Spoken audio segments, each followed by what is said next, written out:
Ahí. Vale, en principio esto ya está grabando.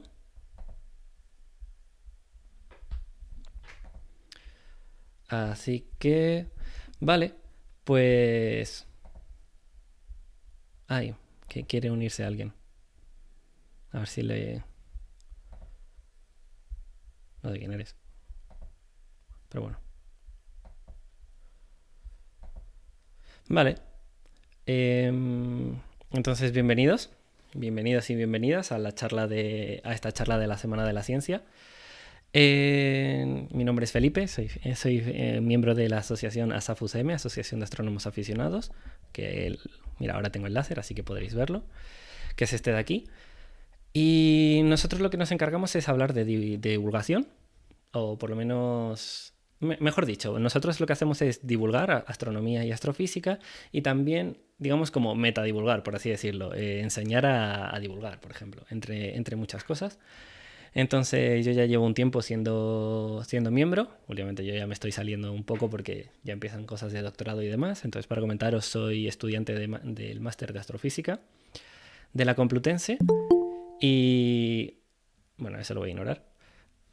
Y, y sí, entonces lo que, lo que hacemos en ASAF es eso, es divulgar un poco de astronomía. Y aquí estamos en la Semana de la Ciencia, como todos los años, siempre dando, digamos, divulgando todo lo que podamos sobre astronomía, astrofísica. Incluso ahora mismo unos compañeros estarán acabando una charla sobre el cambio climático y los informes IPCC y todo lo demás y la crisis climática en la que nos encontramos. Entonces tenemos todo un rango de actividades. Entonces en la charla de hoy, que tiene un nombre bastante curioso, 13 Rue de la Niaquea, el vecindario galáctico, es un nombre que seguramente, digamos, la verdad es que no lo sé, la verdad no sé la edad del público que tengo presente aquí, pero yo lo recuerdo como de muy pequeño, de unos cómics súper antiguos en los que se hablaba de un vecindario, bueno, en el que se mostraba como un corte de un edificio y lo que ocurría digamos, en cada una de las habitaciones, por así decirlo. Y te hablaba un poco de eso, de todo el variopinto vecindario de esa urbanización, mejor dicho, la variopinta urbanización. Pues aquí es similar, nosotros lo que vamos a hacer es lo que sería para un público general, ¿vale? Hablar sobre lo que es el vecindario de nuestra galaxia, la Vía Láctea, que en este caso se llama la Niaquea. Que la Niaquea es un supercúmulo de galaxias, que es cúmulo de cúmulos de cúmulos de galaxias, que contiene digamos, un montón de galaxias, un montón de estructuras, todas, digamos, que se comportan como un ente único, por así decirlo. Y lo que vamos a aprovechar es ver, digamos, los tipos de galaxias, los tipos de galaxias que nos podemos encontrar, o el origen de esas galaxias, el posible origen de esas galaxias, hablar todo un poco alrededor para entender todo lo necesario, eh, para entender todas las herramientas que tenemos ahora mismo para observar este vecindario galáctico. ¿Vale? Entonces, si va todo perfecto, voy a dejar, mejor dicho, el chat aquí preparado. ¿Vale? Ah, he dicho que deje entrar a Parraplancha. Es que no le tengo los correos. También es verdad que como... Vale, si es colega, me lo decís. Y si me decís que es de los vuestros, por así decirlo. Ah, vale, genial. Entonces, eso, dile que entre perfectamente. Que con todo el lío anterior, lo que he tenido que hacer es revisar los correos, no están los correos. He dicho, pues, Ale, no me fío. Pero sí, dile que entre sin problema. Ya, sí, ya habéis visto el caos. Vale, entonces yo sigo y cuando entre le acepto. Ahí está. Vale, en principio ya está aceptado. Genial. Vale, entonces voy a continuar. Vale. Entonces, primero lo primero, ¿vale? En cuanto a nuestro vecindario galáctico, lo que podríamos es empezar a hablar de todo lo que sería toda la astrofísica, toda la física que hay detrás del vecindario galáctico. Pero a mí lo que me gustaría es, digamos, empezar como empezó la astronomía, que es directamente observando desde casa, ver qué teníamos en el cielo y ver qué estaba ocurriendo. E intentar darle un poco de explicaciones, además de explicaciones mitológicas, por así decirlo, darle explicaciones físicas, ¿vale? Entonces, nuestro cielo nocturno. Vale, aquí tenemos una foto de Abel de Burgos, un socio de la asociación, que esta es la galaxia de Andrómeda, que eso es nosotros lo que llamamos ahora mismo galaxia. Pero en su momento, en los inicios de la astronomía, cuando no se tenían telescopios o cuando no se tenía un equipamiento lo suficientemente potente, por así decirlo, lo que teníamos aquí, lo que se veía aquí era como, digamos, aquí. Sí, creo que veis el láser. Aquí la galaxia Andrómeda se veía como lo teníamos aquí. Un manchurrón borroso, brillante en medio del cielo, que estaba ahí y no tenían, digamos, estructura visible, por así decirlo. No se podían ver, digamos, estos brazos, todas estas marcas oscuras, este núcleo, no se podía detectar con mucho detalle. Porque es verdad que Andrómeda se ve, esta galaxia se ve a simple vista por la noche en un cielo bastante oscuro, se ve como una estrella muy difuminada. Y además porque es grande, o sea, también tiene suficiente brillo y también porque es lo suficientemente grande, de esquina a esquina, es 2 veces el tamaño de la Luna en el cielo. Luego veremos por qué hay distintos tamaños en el cielo. Si una galaxia es mucho más grande, ¿por qué no es tan grande comparado con la Luna? Pero eso lo hablaremos después. Entonces eso, observan así, un brillito muy tenue, muy tenue.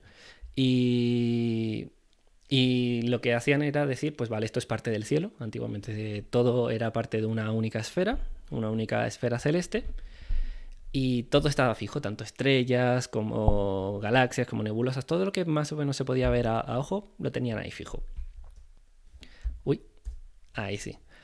Entonces nos adelantamos un poco más, nos adelantamos bastante en el tiempo en cuanto a la astronomía, porque antes pues se observaba, cada cultura tiene su mitología, cada cultura tiene sus explicaciones para, para esto, para lo que era la Andrómeda, y para lo que observaban en el cielo. Y además es muy divertido estudiar distintas culturas. Así como pequeño paréntesis, la cultura australiana es muy chula porque la Vía Láctea, en vez de estudiarla como zonas donde brilla, porque nosotros vemos que la Vía Láctea tiene zonas donde brilla, lo que estudia es las zonas donde no brilla, las zonas oscuras. Y si no recuerdo mal, creo que dentro de su mitología o dentro de sus creencias, la Vía Láctea la veían como un emu y lo que se relacionaba con la época de caza de emu. No sé si era el emu, pero era un animal australiano, un animal australiano. Pero bueno, como paréntesis, hay cosas muy curiosas a la hora de estudiar las distintas culturas, de cómo cada distintas culturas observaban el mismo cielo. Pero bueno, nos vamos a adelantar un poquito, bastante, en este caso en el año 1920, en un momento en el que pasamos de astronomía como herramienta para observar, simplemente para observar, a la herramienta para entender y buscar explicaciones de cómo se comporta el cielo, que ya no estamos viendo una sola imagen, ya se entiende que, sobre todo con el tema de los planetas, el tema del Sol y demás, que hay objetos independientes, que hay objetos que no simplemente está pegado en el cielo, sí, y que no somos nosotros el centro del universo, ni mucho menos. Y entonces la astronomía en esta época lo que hace es eso, analizar el comportamiento, intentar dar respuestas a qué estamos viendo en el cielo. Bien, pues aquí nosotros tenemos a estos dos señores muy majos, ¿vale? A Curtis y a Shapley, ¿vale? Que en el 1920 se dio el gran debate, que lo pongo ahí como en mayúsculas, que se puede decir que es uno de los debates más importantes de la historia de la astronomía y de la astrofísica, porque este debate lo que hizo es reunir toda la información, toda la ciencia que se sabía en ese momento para intentar decidir si la Vía Láctea, nuestra galaxia, era todo el universo o la Vía Láctea era una de las muchas y muchas galaxias que pueda haber en todo el universo. O apoyando que la idea de que la Vía Láctea es única, o la idea de esos universos isla, que si no recuerdo mal hablaba Kant, en la que ya la galaxia ya es parte de una familia mucho mayor. Entonces, en este caso, ¿vale? Dada la época, de, sí que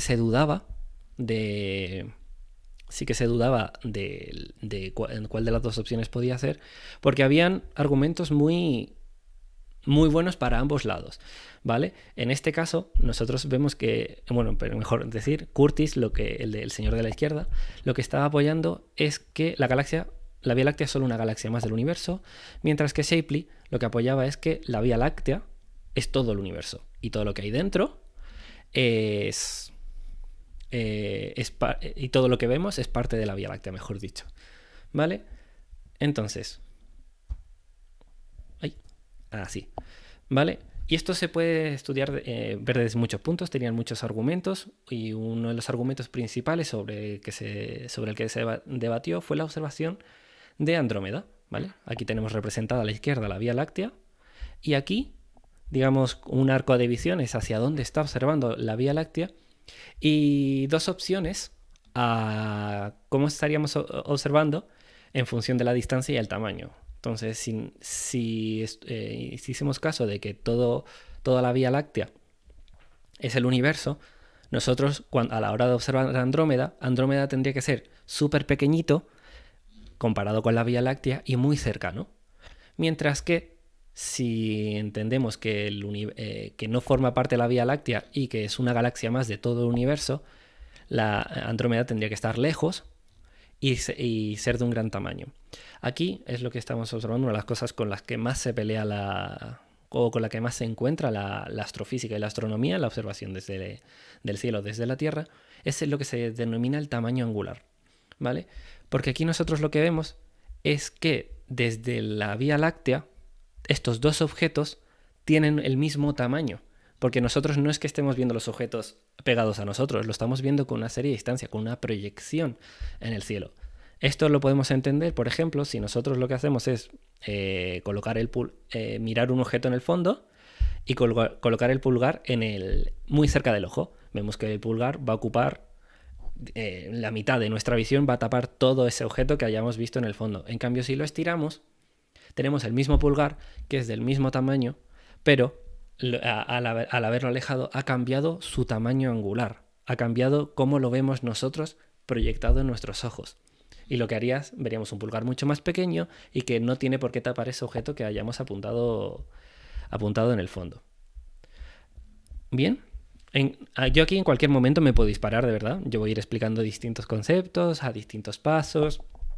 Espero que las ilustraciones vayan ayudando, pero de verdad que en cualquier momento me podéis parar y hacer una pregunta una pregunta. Lo que recomiendo, bueno, no lo recomiendo, lo que os voy a pedir, mejor dicho, es que lo preguntéis por el texto, ¿vale? Por el chat. Y para las preguntas cortas y las preguntas largas las podemos dejar en conversación de voz para el final, si os parece bien. Entonces yo aquí estaré atento al chat. Vale, entonces, este debate sí que tenía sentido y el debate la parte de este argumento es si Andrómeda era pequeñito y cercano o grande y lejano. ¿Vale? Ahí. Entonces, el debate la verdad es que no se solucionó. Se quedó como a mitad y mitad. Habían observaciones de todo tipo. Por ejemplo, Shapley, que decía que el universo era la Vía Láctea, lo que decía era que había observado... Shapley que había observado movimientos o que un astrónomo había observado movimientos en Andrómeda. Y para poder observar movimientos en Andrómeda, si nosotros suponemos que Andrómeda es muy, muy grande, que es una galaxia entera, y estamos viendo movimientos a tanta distancia, a tantos tamaños, eso quiere decir que estamos yendo a velocidades absurdas, que Andrómeda se está moviendo a velocidades absurdas, mucho más grandes que las observadas en Andrómeda. En la Vía Láctea. Entonces eso diría que no, Andrómeda como se está moviendo, como vemos que rota y demás, está cerca. Luego se descubrió que no hay movimiento apreciable en Andrómeda, que eso eran simplemente errores de observación. Pero bueno, con todo, el debate, aunque no se haya solucionado, en la época era perfectamente válida esa duda. ¿Vale? Entonces, nosotros lo que vamos a hablar ahora es del siguiente paso, que es cómo se solucionó. Después, aunque durante el debate no se solucionó, años después, Edwin Hubble, con la incalculable ayuda de Henrietta Leavitt, perdón por la pronunciación, pudieron medir las distancias a Andrómeda, con lo que se denominarían, las cefeidas, las estrellas cefeidas. Pongo a Henrietta Leavitt porque normalmente se suele indicar, sí, Hubble descubrió la distancia, sí, pero es que sin las observaciones tan precisas y en tanta cantidad y las predicciones de Leavitt, pues Hubble no podría haber hecho nada. Así que incluso le doy más importancia, da igual. Eso para otro momento. Pero bueno, entonces, respecto a las cefeidas, con las cefeidas pudieron medir la distancia a Andrómeda, que son estrellas que se encontraban en Andrómeda. Entonces, las cefeidas nos ayudan a solucionar un problema que es el del brillo de los objetos en función de la distancia. Aquí, por ejemplo, tenemos velas colocadas a lo largo de la distancia y este problema lo podemos ver, por ejemplo, que aquí voy a robar una metáfora de un amigo, que es que si nosotros estamos en un bosque a oscuras y vemos una luz en el fondo, nosotros no podemos saber si esa luz es una persona con una linterna, la linterna de móvil, muy cerca, o es un faro, o es el faro de un coche de luces largas que está muy lejos. Porque cuando la fuente de luz se aleja, pierde esa intensidad desde nuestro punto de vista. Aunque la luz de ese objeto sea la misma, si nosotros nos alejamos lo vemos cada vez más tenue. Cuanto más lo alejamos, más tenue. Pues el problema que se tiene en astrofísica es que no podemos medir distancias por brillo porque no sabemos cuánto brillan los objetos en el origen. Por ejemplo, nosotros no sabemos cuánto brilla esta vela de fondo en el origen. Lo único que estamos recibiendo es el brillo que nos llega a nosotros. Esa es la única información que tiene. No tenemos el brillo que suelta esa vela, porque esta vela, nadie quita que esta vela pues sea 3 veces más intensa que esta que tengamos enfrente. Entonces, todo esto es para decir que el brillo no se puede utilizar para medir distancias. Y esto es problemático porque si queremos hacer un mapa sin poder movernos de la Tierra, nosotros tenemos que ser capaces de medir las distancias para poder crear un mapa en 3 dimensiones, para poder entender cómo se estructura el universo. Entonces, en lo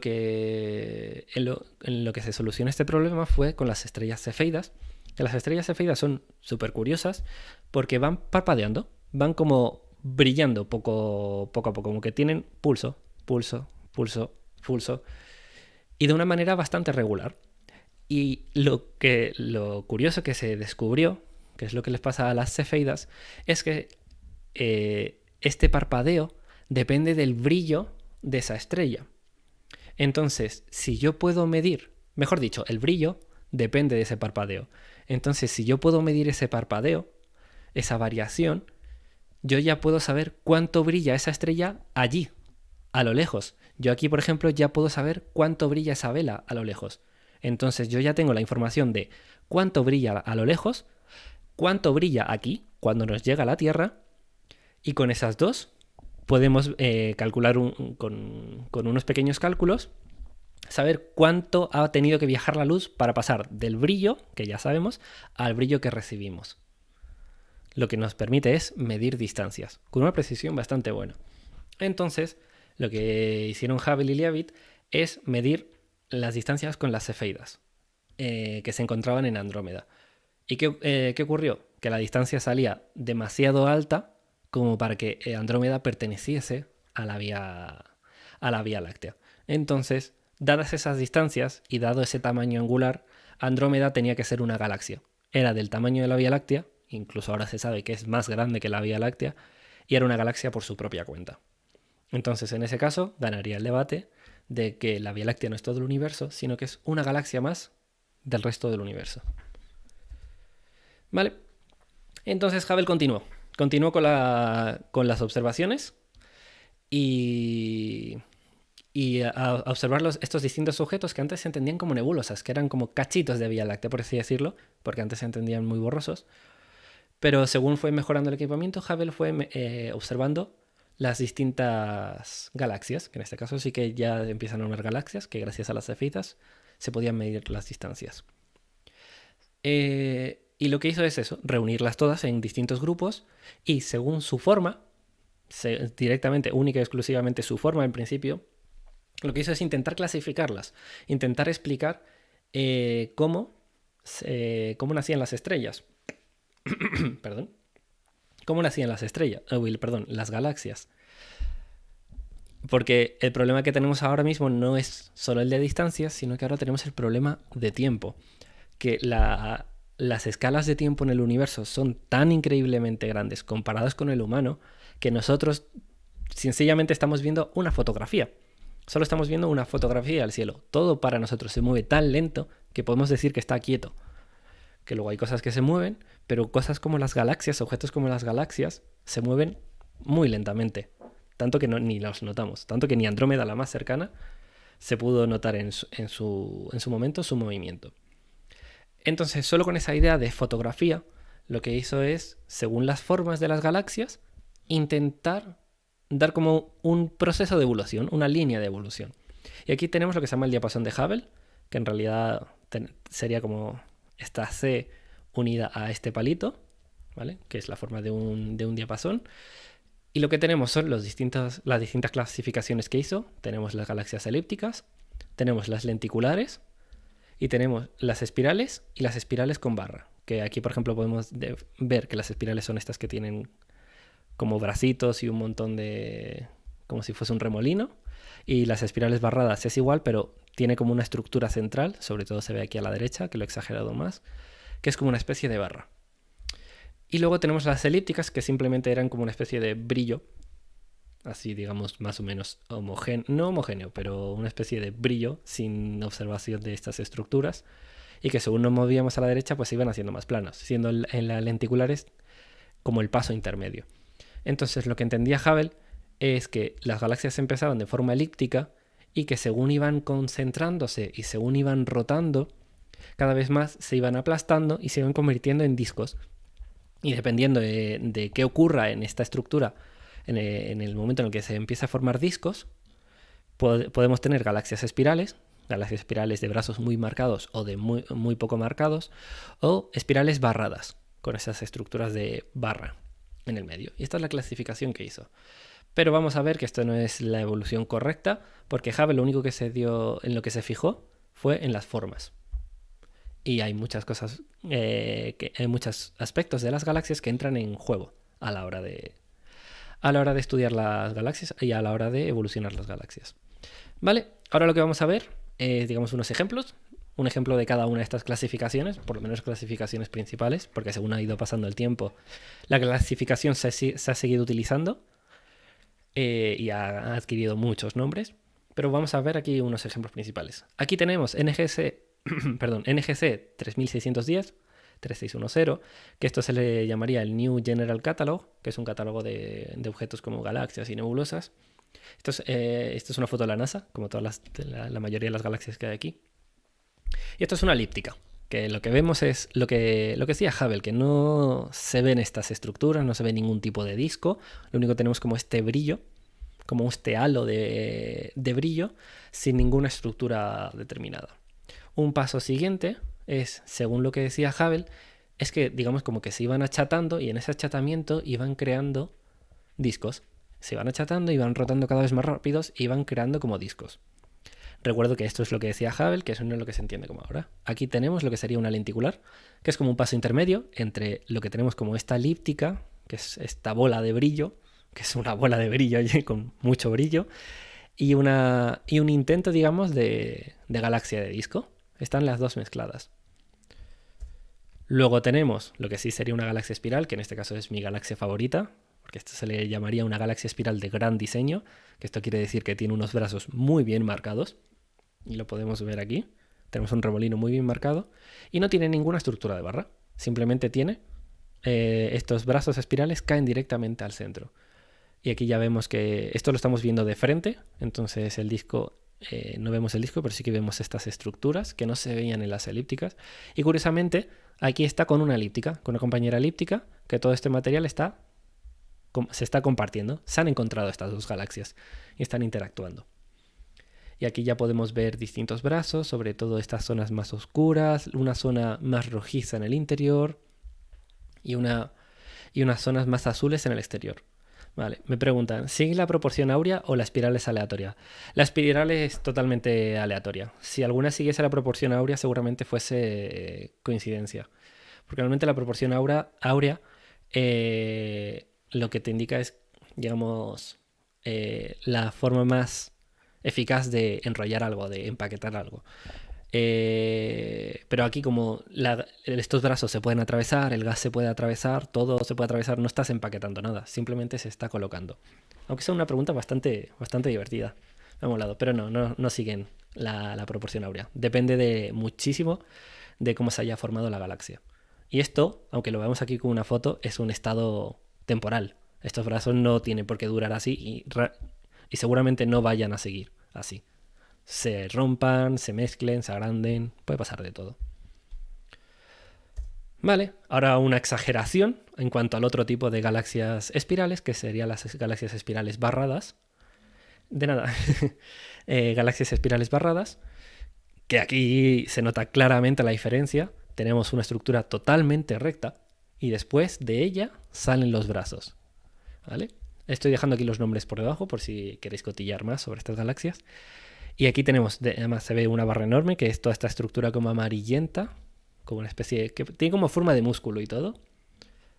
Y los brazos, que tiene esas zonas oscuras, esos hilitos oscuros y esas zonas azules. Estoy remarcando mucho el tema de los colores y las formas porque lo vamos a ver más adelante. Pero este sería un proceso. La verdad, no recuerdo muy bien, pero sí... O sea, perdón, sí recuerdo muy bien lo que no tengo muy claro es si Hubble explicaba del todo en su modelo el porqué de la barra. Simplemente decía que era una de las cosas que podía ocurrir.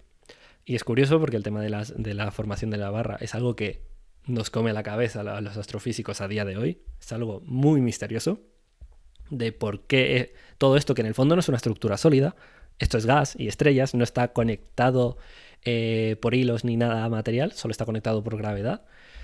¿Por qué esto está recto mientras gira y por qué lo otro parece como arrastrarse, como brazos? Pero eso es un misterio que luego al final de la charla, si queréis, me lo preguntáis y os digo cuáles son las hipótesis actuales. Entonces, continuando, luego tenemos otros tipos de galaxias, que aquí tenemos lo que sería una galaxia irregular, que esta también es una de mis favoritas, que esta es lo que se llamaría la galaxia de antena, que lo que tenemos es aquí una ex galaxia espiral, y aquí lo que entiendo que es otra galaxia, que también sería una galaxia irregular, que han colisionado tan directamente que todo el material ha quedado súper mezclado y caótico, que se han perdido las estructuras de brazo, que las estructuras de brazo son muy, muy, muy sensibles. Y a la derecha tenemos lo que sería una galaxia enana. Estas son galaxias mucho más pequeñas que suelen ser dependientes de otras galaxias. Se le llamarían, por ejemplo, a veces, bueno, no, a veces no, pueden ser galaxias satélite. Quiere decir que son galaxias que están dando vueltas a otra galaxia, y en este caso M101 es una galaxia que está enana, que está dando vueltas alrededor de Andrómeda y se ve bastante bien. Con un telescopio bastante amateur se puede ver tanto Andrómeda como M101, como un manchurrón que estamos viendo. El manchurrón que vimos al principio al lado de Andrómeda era esto, y vemos que no tiene ninguna estructura, es simplemente como un pegote de estrellas y es como un cacho roto de galaxias. Y dentro de todo esto hay un montón de tipos en función de cómo de irregular sean, que si en vez de ser enanas son como mini elípticas, que serían las esferoidales, en función del tamaño de la barra, en función de la calidad de los brazos, hay un montón de características. Pero esto era, digamos, el tocho, la base de lo que explicaba Hubble.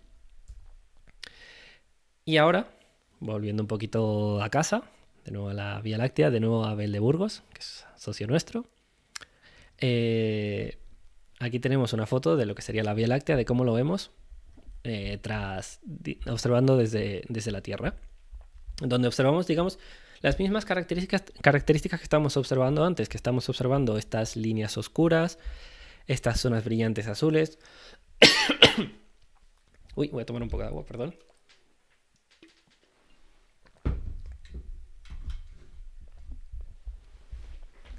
Vale, perdón. Que observamos esas mismas características que observábamos en una galaxia espiral, que como sería Andrómeda, lo cual nos llama a pensar que nosotros mismos nos encontramos en una galaxia espiral. El problema de todo esto es que estamos intentando ver la forma de la casa desde dentro de la casa, sin poder salir de ella, porque aquí estamos dentro de la Vía Láctea, estamos dentro de uno de los brazos de la Vía Láctea y vemos de rasante. Entonces tenemos varios problemas. Primero, aquí hay mucho material que está oscuro, hay mucho gas o hay estructuras oscuras que no nos dejan ver más allá. También hay un montón de estrellas, también tendríamos que estudiar los movimientos de nuestro vecindario para entender en qué parte de la galaxia estamos. Hay toda una serie de problemas que no se solucionan si no observamos más allá de lo que estamos observando a simple vista, que es con los ojos.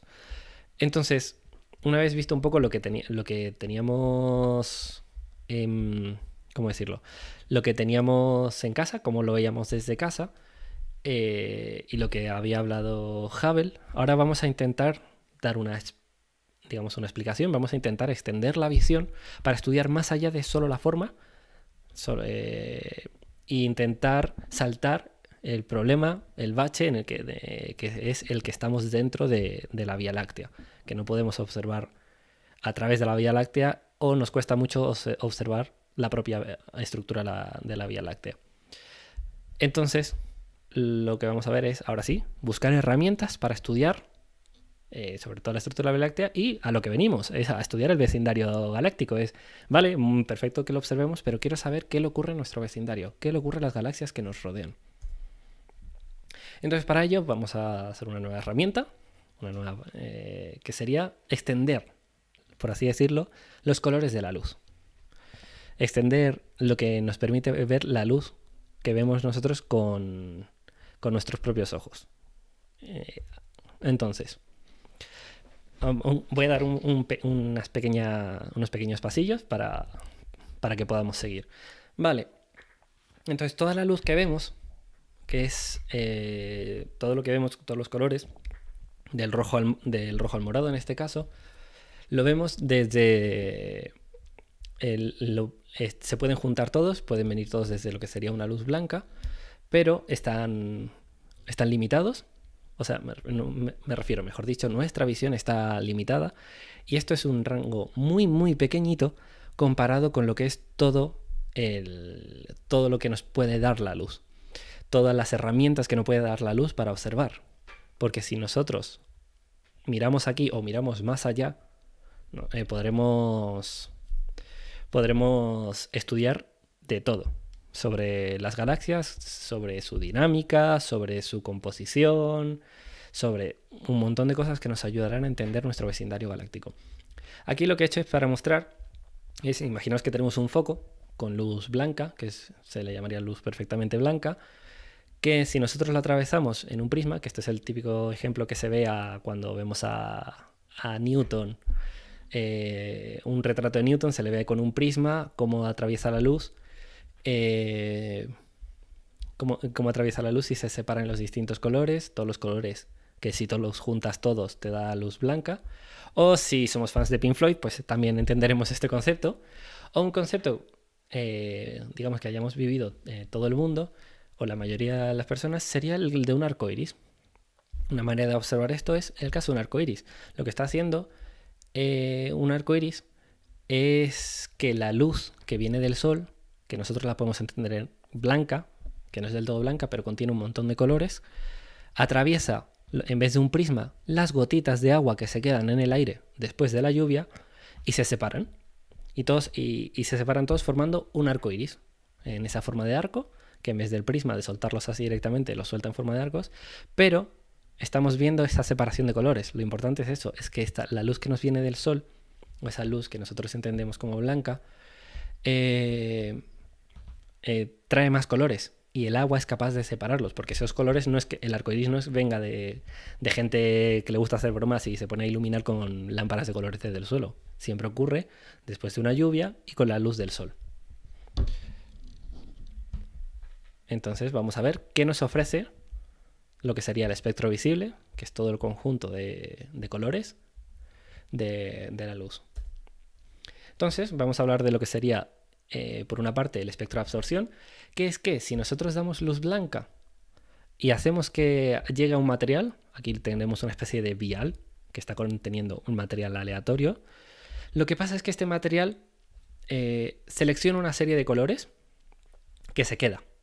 No se come toda la luz, sino que selecciona una serie de colores y luego deja pasar otros que no les interesa. Obviamente aquí estaríamos hablando de cosas más sólidas, más gaseosas, más líquidas, cosas donde puede atravesar la luz y verlo en el paso posterior. Entonces lo que hace es eso, selecciona una serie de colores que le interesan, que tampoco nos vamos a meter en la física, porque esto es física cuántica, tampoco nos vamos a meter en ello. Luego al final, si queréis, hablamos de esto. Y tiene una serie de colores. Y la gracia de esto es que esta selección de colores, estas barras, son únicas para cada material. Digamos que cada material tiene su propio código de barras en la luz, en el espectro. Zonas donde, si nosotros le pasamos la luz, absorbe, por eso espectro de absorción, esos colores. Entonces le podríamos decir que si nosotros recibimos luz que está atravesando un material, sin tener que acercarnos al material, solo leyendo el código de barras, digamos, esta luz que nos llega, que viendo los colores que no nos llegan, podemos saber qué es lo que hay aquí dentro. Y esto nos va a ayudar muchísimo a estudiar la composición a grandes distancias. A esto le podemos dar la vuelta, porque aquí lo que estamos haciendo es creando luz desde fuera y atravesando. Y lo que va a hacer es comérselo. Pero podemos hacerlo al revés. En vez de que absorba, vamos a decir que emita. Quiere decir que la luz salga del propio material. A base de calentarlo, a base de darle energía, cualquier proceso. Pero que salga del material. Este es en el caso, por ejemplo, del Sol. Que como os dije antes, que es como luz blanca, pero entre comillas. Porque el Sol es un propio material. También selecciona una serie de colores. Y como el sol es quien crea la luz, en ningún momento le está llegando luz y le está atravesando, el sol quien crea la luz ya no está absorbiendo esos colores específicos, aquí los separamos con el prisma, sino que está emitiendo solo esos colores. Por eso le llamamos espectro de emisión. Porque solo selecciona unos poquitos colores. Que es estos colores, de nuevo, es ese código de barras que tenemos según los materiales del Sol. Aquí tenemos, de nuevo, repito un poquito, el de absorción, que es cuando absorbe, se queda con esos colores y ese código de barras se le da la vuelta y es cuando está emitiendo. Entonces tenemos espectro de absorción y de emisión. Aquí he puesto línea H-alfa, que es una línea muy importante, que es una línea que te está indicando la presencia de hidrógeno normalito. Y esto es muy importante porque el hidrógeno ocupa, digamos, la gran mayoría del universo, está casi en todas partes. Entonces es una línea muy importante, es un cachito del código de barras que siempre se busca porque es lo que te está diciendo dónde está el hidrógeno y básicamente dónde están las estructuras del universo. Línea H-alfa. Vale, hemos hablado de los espectros. Otra herramienta que tenemos a la hora de observar la luz es que la luz que nosotros vemos no es toda la luz que existe, sino que hay luz que nuestros ojos no pueden ver y que tienen o menos o más energía que esa luz. Entonces, si nosotros nos vamos a energías menores que el rojo, cosas que no podemos ver que están por debajo del rojo, se llaman infrarrojos. los primeros. Después hay cosas del infrarrojo, después está el microondas, después está el radio, y hay un montón de luces. Todas estas radiaciones que he dicho, todos estos nombres que he dicho, son parte de la luz. Simplemente tienen una energía que no podemos ver. El wifi también está por aquí. Y por eso no lo vemos. Por eso no, al estar conectados al encender el router, se ilumina la habitación. Pero si tuviésemos ojos wifi, se iluminaría. Y muchísimo. Y luego si nos vamos a cosas como con más energía de lo que podemos ver, más allá del violeta, tenemos el ultravioleta. Y aquí tenemos el ultravioleta, rayos X, rayos gamma y un montón de cosas que sí que nos hacen un montón de daño y con las que hay que tener cuidado. Que menos mal que nuestra atmósfera los frena. Pero, por ejemplo, el ultravioleta, que aunque no lo veamos, es lo que nos quema al ponernos al sol en la playita. Entonces eso, hay colores más allá. Entonces, esto nos ayuda mucho porque si hay algún material que nos frene toda esta parte visible, no pasa nada. Si nosotros queremos ver más allá, no tenemos por qué ver en este rango, sino que podemos irnos a otras zonas. Y así podemos observar como si fuese transparente, porque ese material no se va a comer esta luz. Fue muy curioso el descubrimiento de esto. Fue Herschel, el astrofísico Herschel, que lo que hizo es separar los colores de la luz del sol y poner termómetros en cada uno de esos colores. Y se dejó un termómetro fuera, allá donde no debería haber luz porque no la veía, y lo dejó ahí fuera. Y se dio cuenta de que como le está llegando luz, pues vale, este termómetro se calienta, este también, todos estos se van calentando, pero allá, en esa zona donde estaba más allá del rojo pero no se veía nada, también había un termómetro, también se calentó. Entonces eso quiere decir que también le estaba llegando luz. Entonces eso ya fue como uno de los primeros descubrimientos de que hay luz fuera del visible. Vale, entonces aquí vamos a poner un poco el ejemplo de lo que estaba hablando antes, de que aquí de nuevo tenemos la Vía Láctea en visible, con la luz que nosotros podemos ver directamente con un telescopio sin nada. Obviamente esto tiene más colores, pero en un cielo suficientemente oscuro sí que podríamos ver un montón de estos colores. Vamos a ver qué pasa si en vez de ver en visible nos vamos a otro rango. Y aquí tenemos la Vía Láctea, que esta vez está puesta en horizontal, en infrarrojo.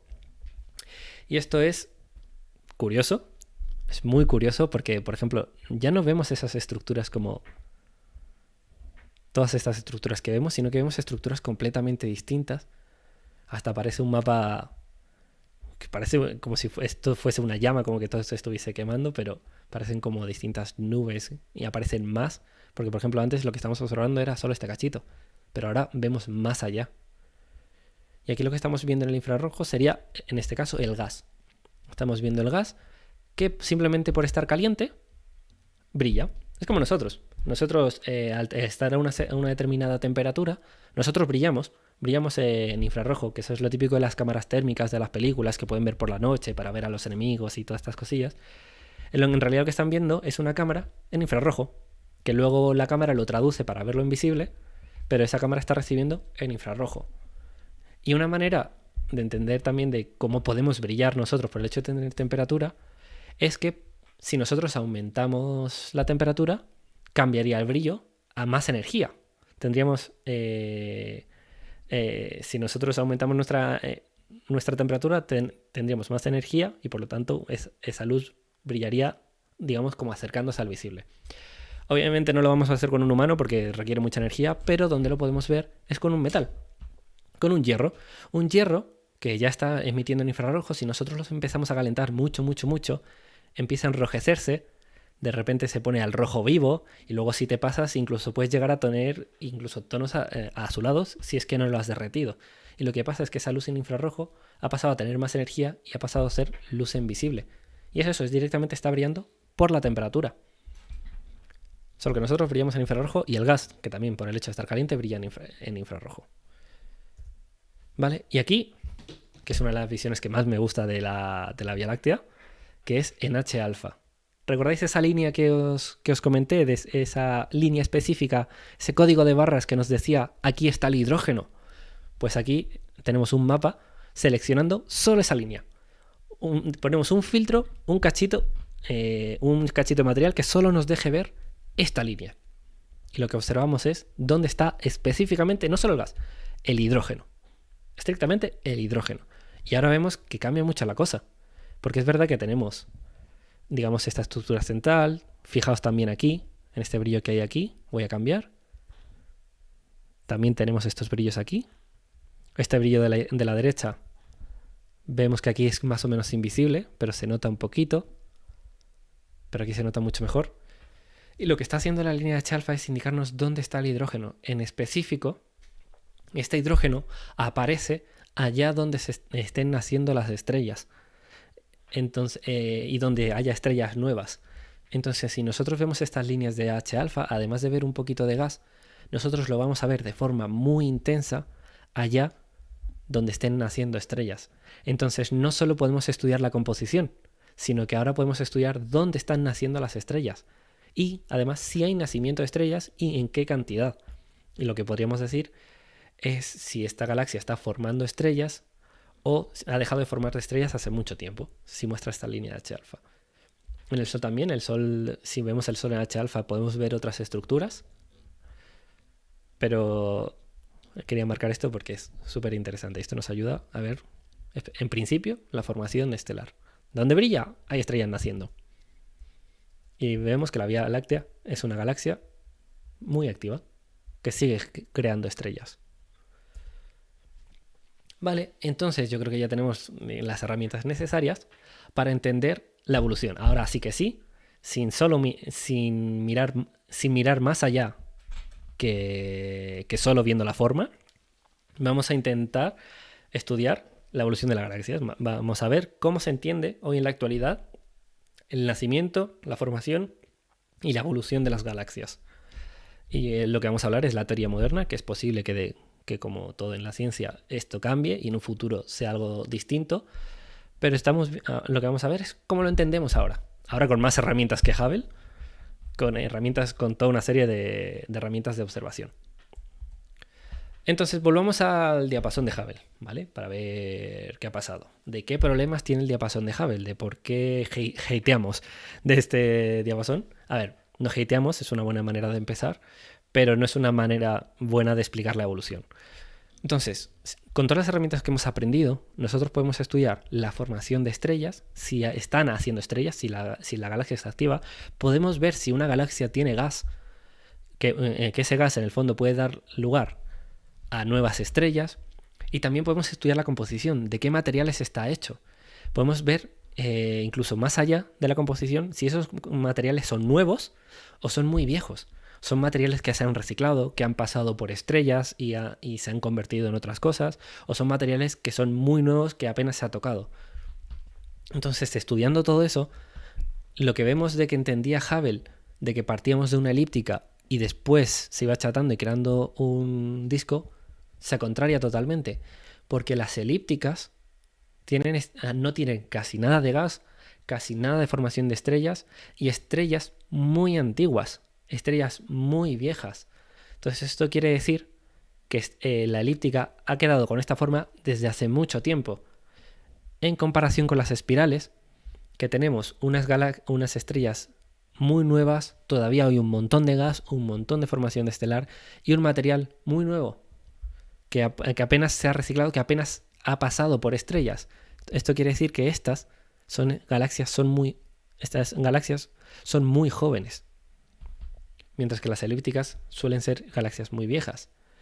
Y luego hay casos como las lenticulares, en las que el interior es muy viejo, pero el exterior es muy joven. Y es como un intermedio, entonces incluso puede salir al revés. Incluso pueden salir espirales con zonas internas muy viejas, con brazos muy jóvenes. Vamos, que hay toda una maraña de posibilidades, decir, de para dónde va, de si partimos de una espiral barrada, si se convierte en una elíptica, que si luego pasa a una espiral porque se ha chocado, que si luego ha tenido un choque raro y se ha convertido en una lenticular. Puede pasar de todo. Entonces el diapasón de Hubble ya no nos vale y el orden ya es que no lo podemos poner en una sola línea. Ahora depende muchísimo de lo que le ocurra a la galaxia a lo largo de su vida, pero muchísimo. Hay 20.000 factores que pueden afectar. Una misma galaxia que empiece con el mismo material, la misma composición, la misma todo, Solo por el hecho de tener un choque más o un choque menos puede pasar de una galaxia y con barra a ser una elíptica totalmente sosa. Puede pasar de todo. Entonces vamos a ver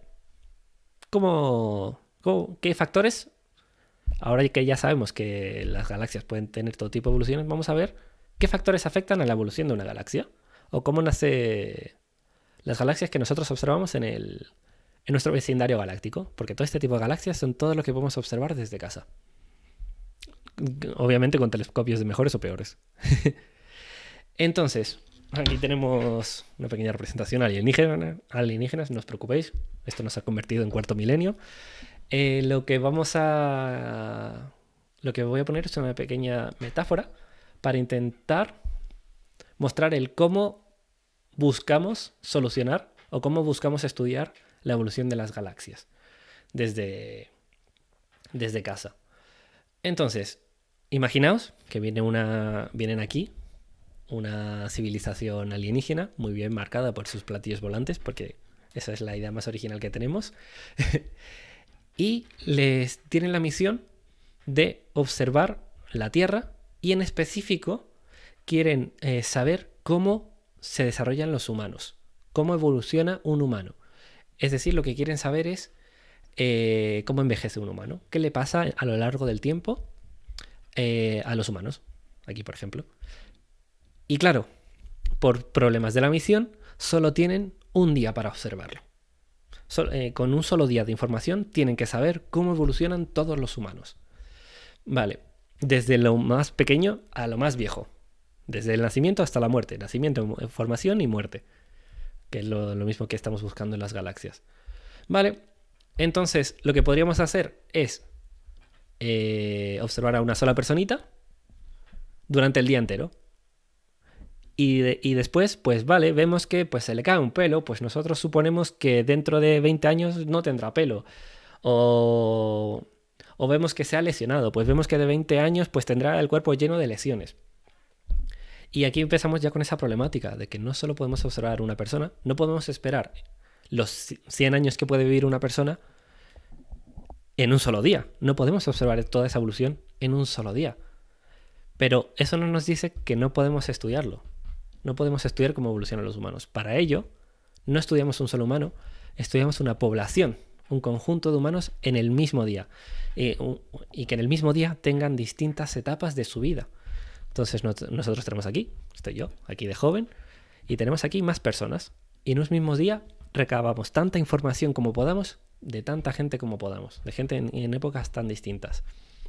Y de ahí vamos conectando los distintos factores de, por ejemplo, el pelo va cambiando de color, el pelo se va cayendo, el pelo pasa a ser canoso, y vamos conectando todas las observaciones en un día para luego nosotros poder hacer un proceso de cómo envejece una persona y dar este orden 1, 2, 3, 4 de cómo envejecerían la población de los humanos. Es verdad que no podemos estudiar cómo envejece específicamente esta, pero si encontramos gente lo suficientemente parecida, podremos hablar de una evolución global, una evolución general. Y aquí estamos, como estamos hablando, de una evolución de todos los humanos. Y aquí ordenamos de más joven a más viejo. Solo habiendo observado un día. ¿Vale? Perdón. Pues a la hora de observar las galaxias hacemos exactamente lo mismo. Nosotros lo que hacemos es, en vez de observar una sola galaxia y quedarnos a esperar los millones y millones y miles de millones de años de vida que puede tener una galaxia, que en realidad en tiempo humano eso es una burrada, porque nosotros llevamos observando el cielo un siglo con suerte, con telescopios potentes, y un siglo comparado contra miles de millones de años, pues como que nos encontramos en el mismo problema. Entonces, de nuevo, cogemos tantas galaxias como podamos, aunque sean fotografías, que aunque las veamos como quietas, si nosotros reunimos el suficiente número de galaxias, nosotros podemos obtener, o por lo menos predecir, la evolución. O ver cómo vivió una galaxia, cómo vivirá una galaxia en función de lo que observamos de las galaxias similares. ¿Vale? Aquí todo bien hasta ahora, espero. Vale, entonces tenemos esta idea, que este es el concepto principal que utilizamos para estudiar las galaxias. Ahora lo que vamos a ver es para entender ya finalmente qué puede ocurrir en una galaxia. Nosotros queremos saber qué puede ocurrir. Nosotros vamos a estudiar múltiples galaxias de múltiples distancias en distintos momentos de sus vidas y ver cómo se comportan distintas componentes con las herramientas que tenemos. Y aquí lo que tengo una pequeña representación es en todo el universo, lo que nosotros sabemos que hay de materia, que todo lo que sabemos, todo lo que tenemos táctil, todo lo que podemos ver, podemos sentir, todo lo del día a día, es solo un 5% del universo.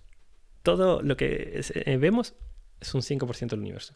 Luego hay dos cosas que le llamamos oscuras, porque no las vemos, que sabemos que existen, pero que no sabemos de dónde vienen. No sabemos qué es lo que está provocando. La energía oscura no vamos a hablar aquí, porque la energía oscura le habla de el crecimiento del universo y nosotros aquí estamos hablando de galaxias.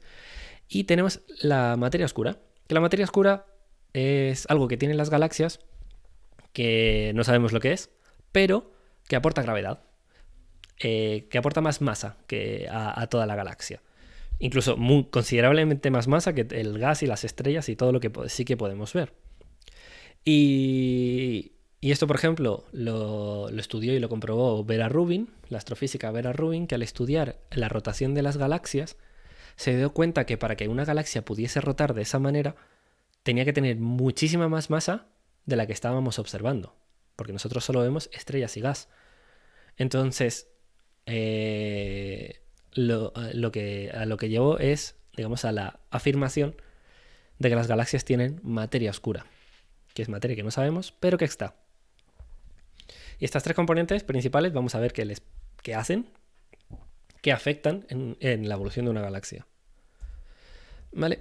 Entonces, distintos factores, que hay un montón de factores, pero bueno, pongo aquí tres principales. Uno, tenemos la formación de estrellas, o tiempo de formación de estrellas, que es básicamente cuando el gas que tiene una galaxia hay suficiente gas, el gas está lo suficientemente frío, el gas se empieza a comprimir. Cuando se dan todo un montón de situaciones, el gas se empieza a formar estrellas, sobre todo cuando el gas se choca. Y esas estrellas, como vemos, se comen un cacho de gas, empiezan a comerse ese material. Entonces el gas es el combustible de las estrellas.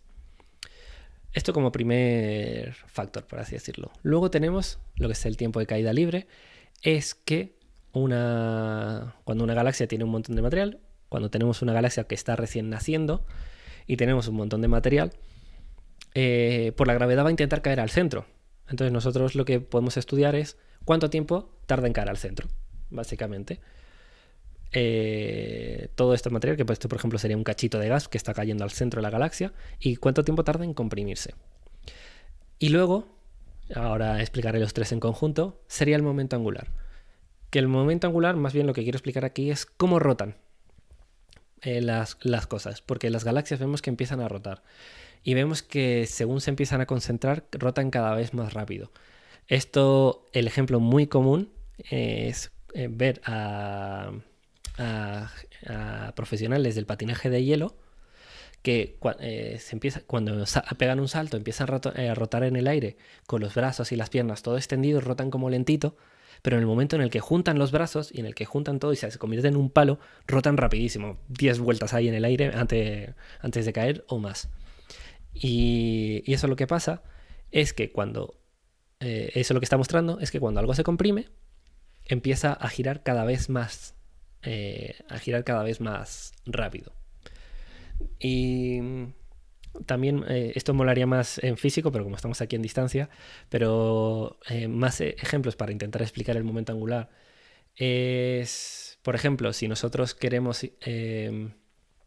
abrir una puerta, nosotros podemos intentar empujar la puerta desde donde está el mango de la puerta o desde la esquina. Y lo podéis comprobar ahora cuando queráis, después de la charla, en cualquier momento, que si intentáis empujar una puerta justo desde donde está el manillar y por otra parte justo desde donde está el eje, donde está agarrado, notaréis que cuesta muchísimo más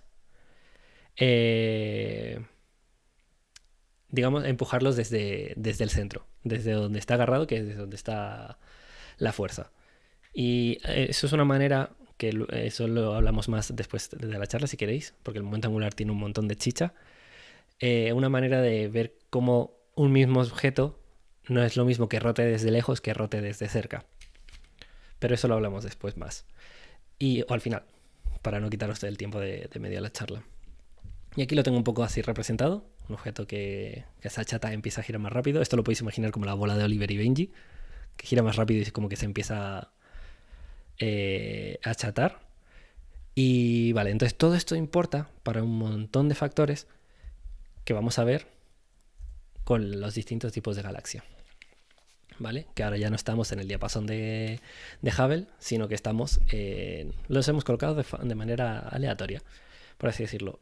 Entonces, en casos generales, normalmente se suele entender que cuando una galaxia está naciendo, todo el material, todo el gas, toda la materia oscura está como en una especie de estructura irregular que empieza a caer, que empieza a colapsar, todo a caer hacia una dirección.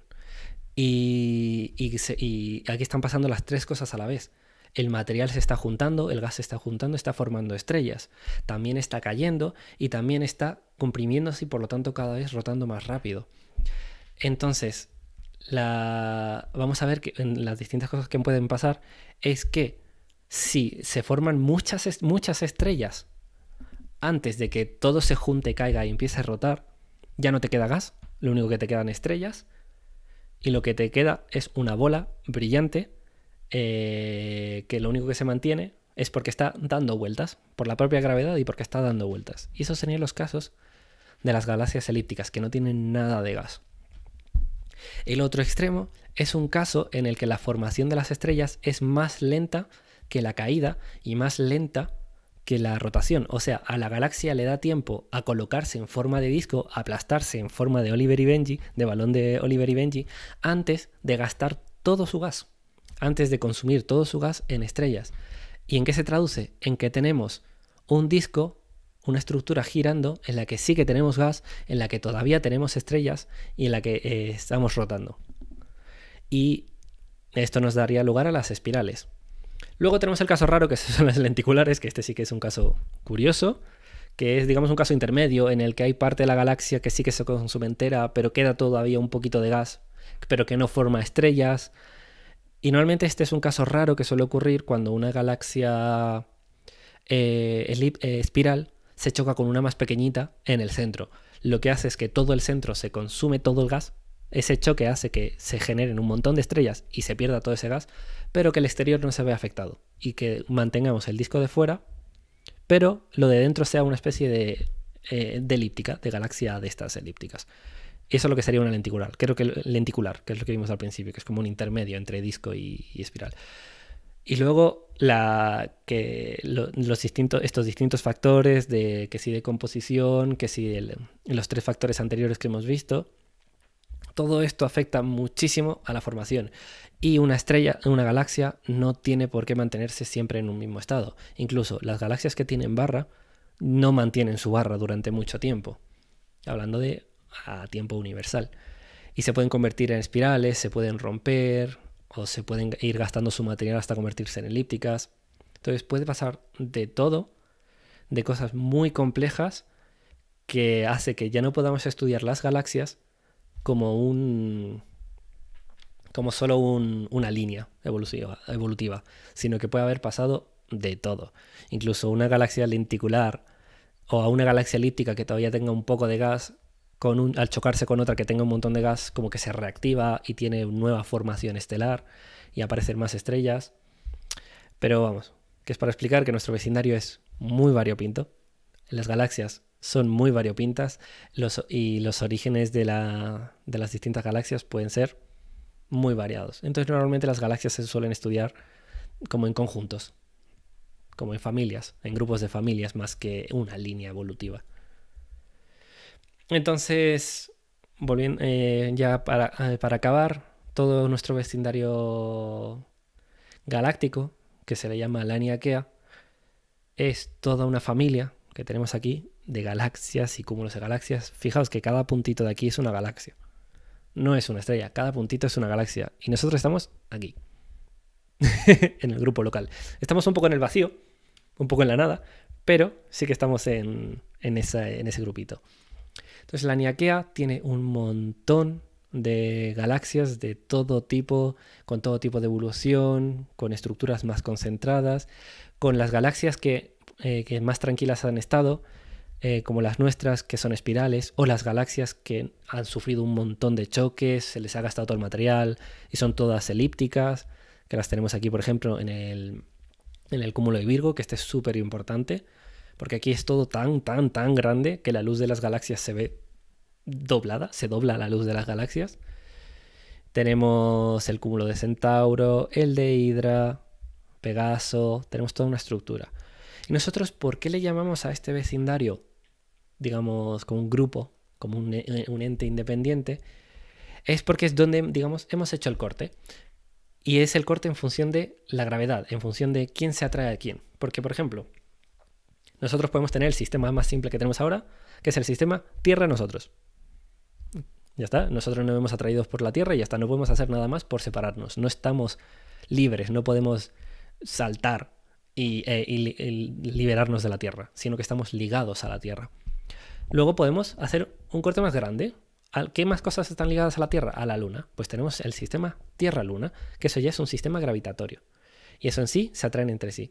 Pero luego hay un sistema más grande, que es el sistema solar, que todo está dando vueltas alrededor del Sol y todo está ligado al Sol. Luego tenemos uno más grande, que es la Vía Láctea. La Vía Láctea, el Sol está ligado a la Vía Láctea, no se puede escapar de ella. Se queda dando vueltas alrededor de ella hasta que ocurra algo. Pero en principio el Sol pertenece a la Vía Láctea.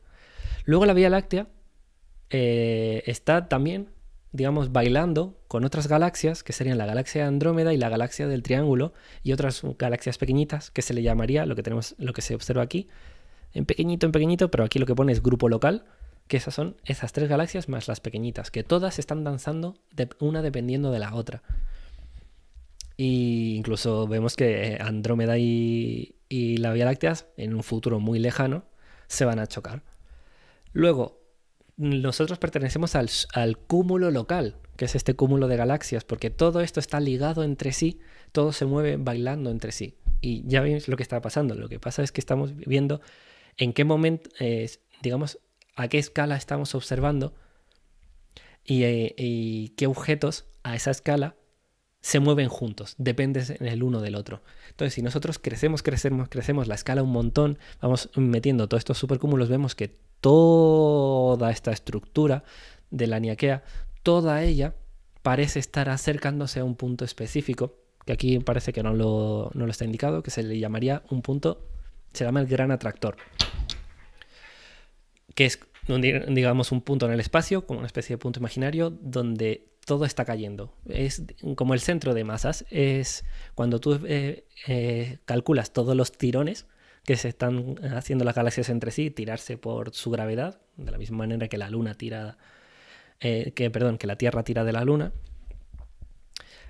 Cuando tú haces todos esos cálculos, pues todos van como a un punto que se llama el gran atractor, pero toda esta estructura parece que se comporta como un conjunto, que toda ella estaba danzando, que toda ella depende de la una con la otra y que se mueven entre ellas y no con otras estructuras que estén por fuera. Porque sí, hay más estructuras, el universo es mucho más grande que la Niaquea. Esto es simplemente un cachito muy pequeñito de la galaxia. Entonces ese sería nuestro vecindario y ese sería porque nuestra galaxia, porque podemos decir que estamos en un vecindario llamado que lo llamamos la Niaquea. Tenemos toda esa estructura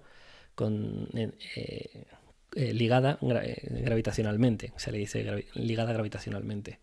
Y hemos visto que hay un montón de figuras, hay un montón de estructuras de todos los tipos, que requieren un montón de herramientas para intentar estudiarlas, y que todo ello lo hemos estudiado desde nuestra casa, desde la Tierra. Hemos estudiado todo el vecindario sin salirnos de nuestra urbanización, sin salirnos desde nuestra calle 13 Ruel de la Niaquea.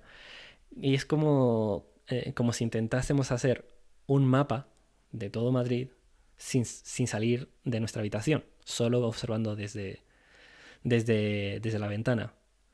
Es difícil, pero no es imposible y nos permite estudiar todo nuestro vecindario galáctico.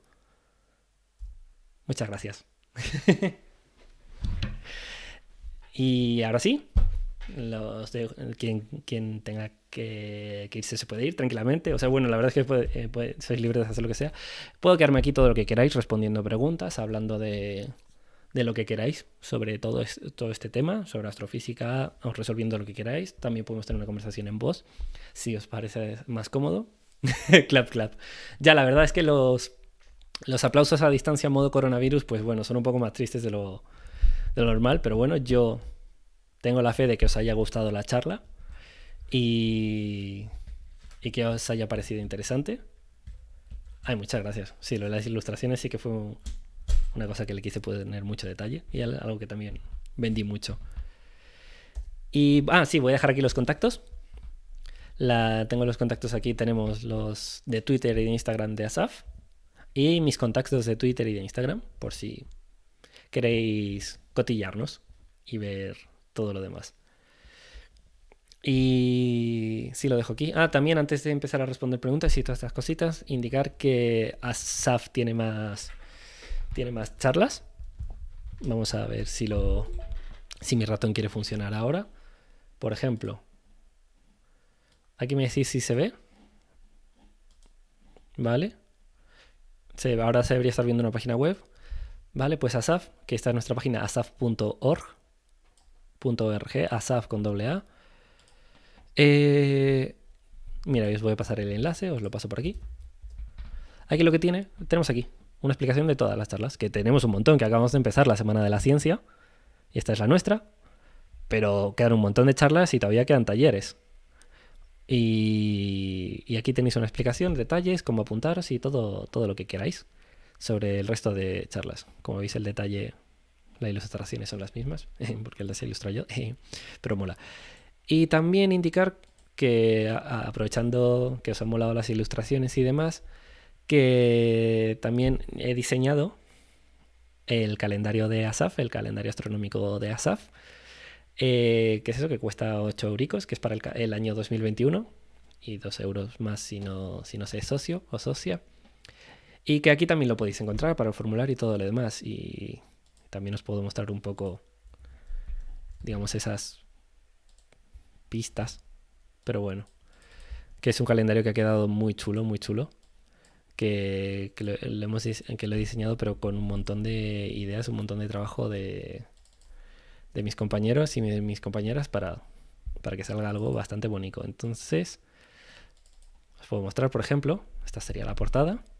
Y la gracia de este calendario es eso, que tiene una foto sacada por astrónomos y por socios y socias súper chula, con su explicación, con distintos colores, todo como muy detallado, todo muy finito, con un montón de espacio para escribir, con fechas importantes, tanto astronómicas como festivos, como fechas importantes para la ciencia. Aquí un pequeño detallito del sistema solar a escala.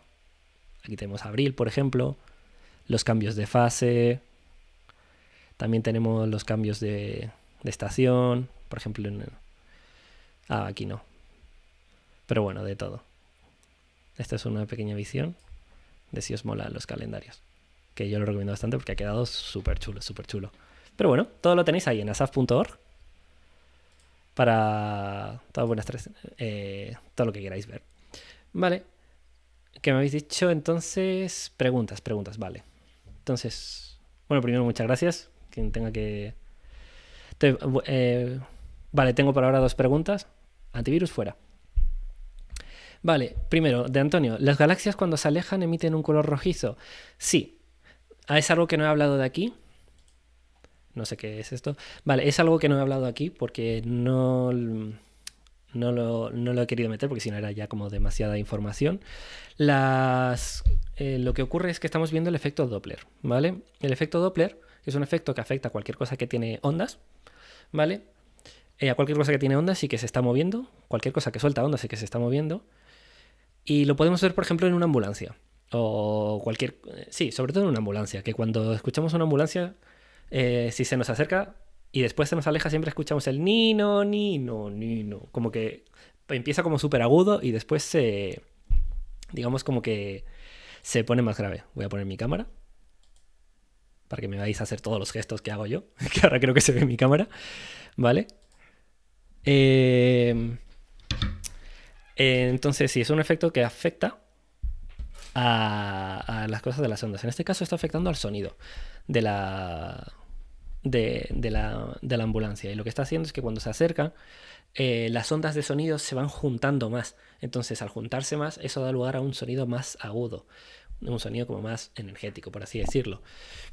Y en cambio, cuando se aleja, esas ondas se separan entre sí, se hace todo más grave, menos energético, está todo más espaciado. Pues en la luz pasa exactamente lo mismo.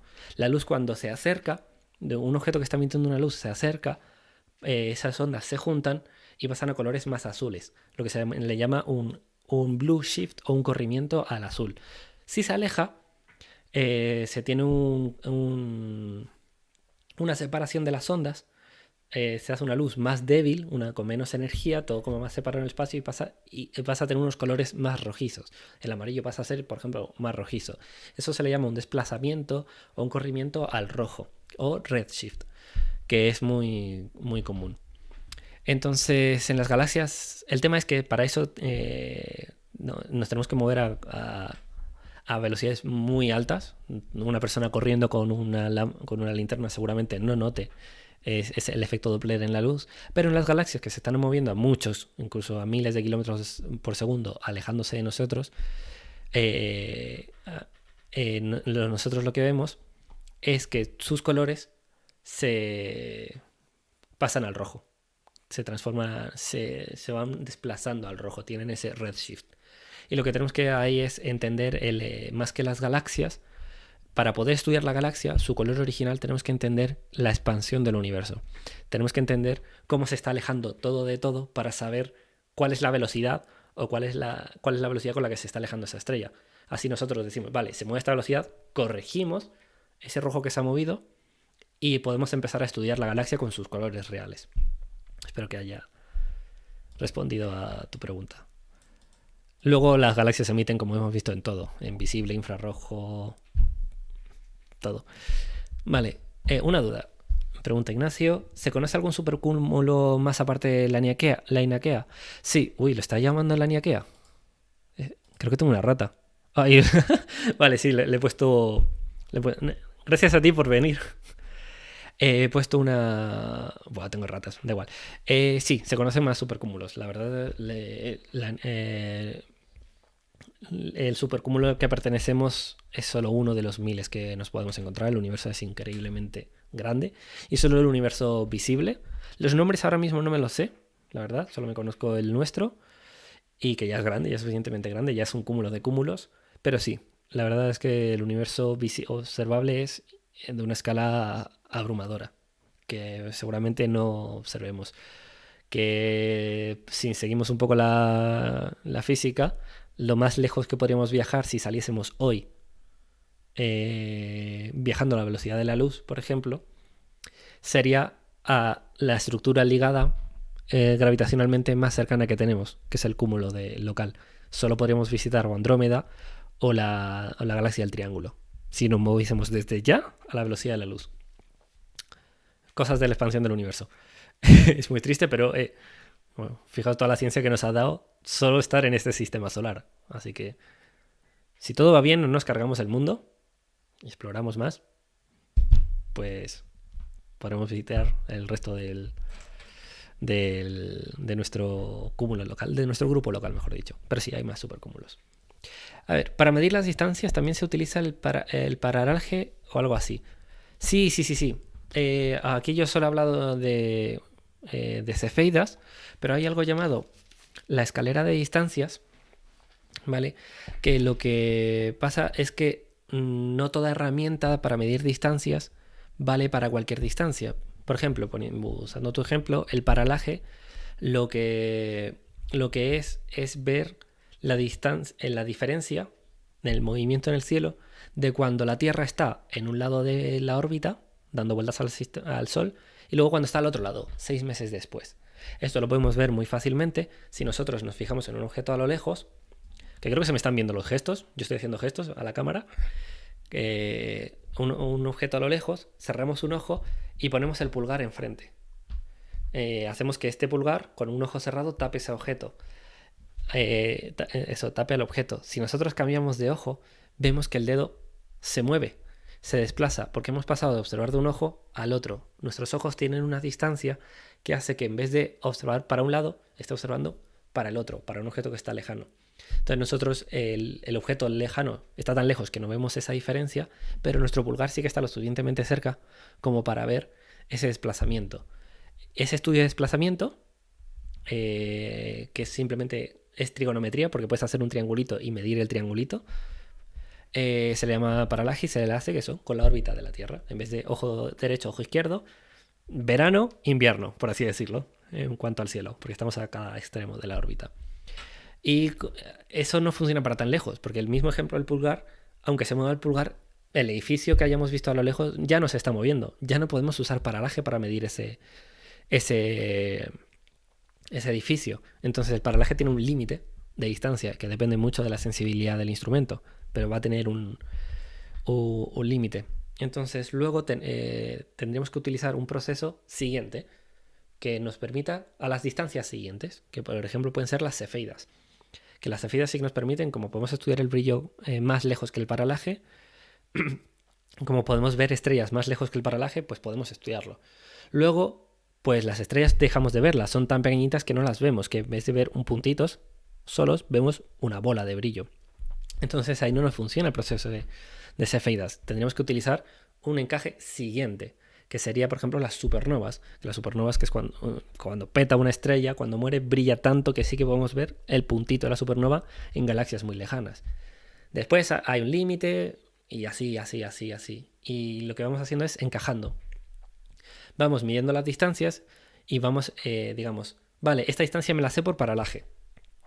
Entonces voy a estudiar las cefeidas. Así puedo comprobar que el proceso de cefeidas es correcto.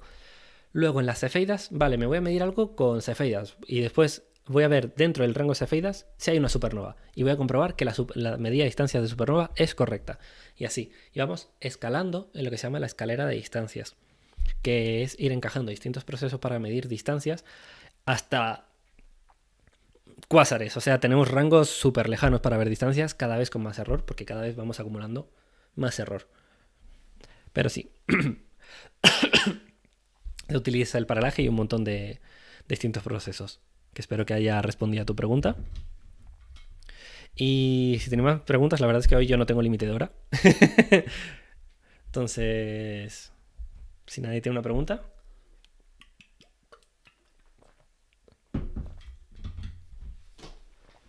Que también podemos tener una conversación en voz si os es más cómodo. Vale. Entonces, si nadie tiene ninguna pregunta, lo que voy a hacer es... Espera, ¿lo he grabado? Vale, sí lo he grabado. Me he asustado. Vale, sí lo he grabado. Perfecto. Pues voy a pausar la grabación.